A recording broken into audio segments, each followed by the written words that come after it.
Communications Minister Ayanda Dlodlo convened all government communicators for the very first time since her appointment in April this year. I've been meaning for us to meet over a long time, and now that I have almost done my 100 days, I thought it was apt that we should meet at some point this week, just to recap on the work of government, the things that we would and should be doing together, and then leave you to brainstorm around some of the issues that I would rely on you for advice on.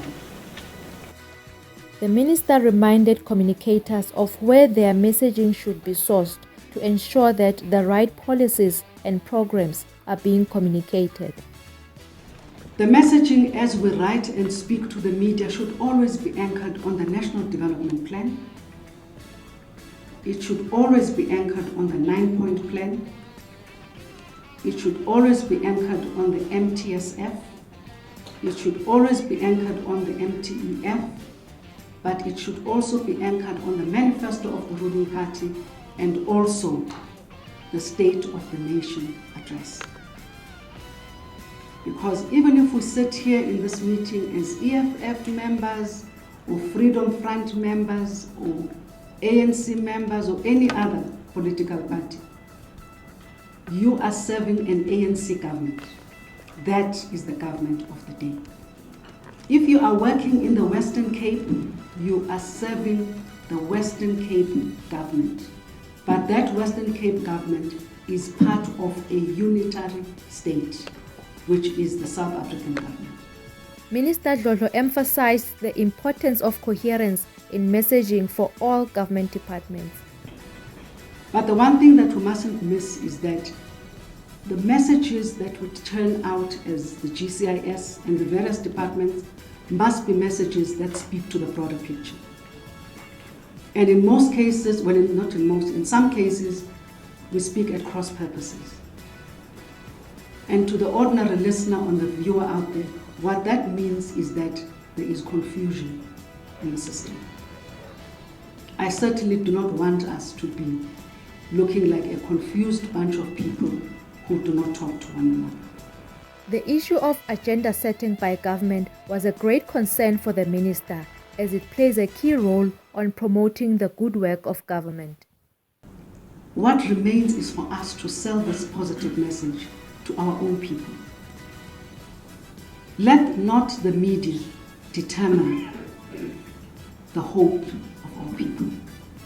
Let it be us who do that as communicators of government programs. Because you know exactly what it is that your department is doing. Analyzing what has happened the day before. Talk to your colleagues. Determine what will make the news tomorrow. Minister Dlodlo also called upon government communicators to take advantage of social media to profile the work of government. But I wish you could talk about your work and how each of these separate entities speak to one another around the National Development Plan, around the MTSF, around all the documents that I spoke of, and especially the manifesto. The minister called on departments to start making use of the GCIS facilities in their interaction with the media.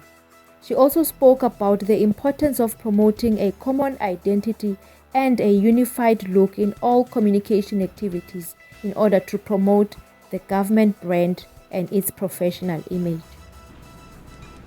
So for all of you communicators, please make sure that if you do not want to use this facility, which you should always be using with your ministers, at least in the backdrop have the coat of arms and the flag visibly showing at all times.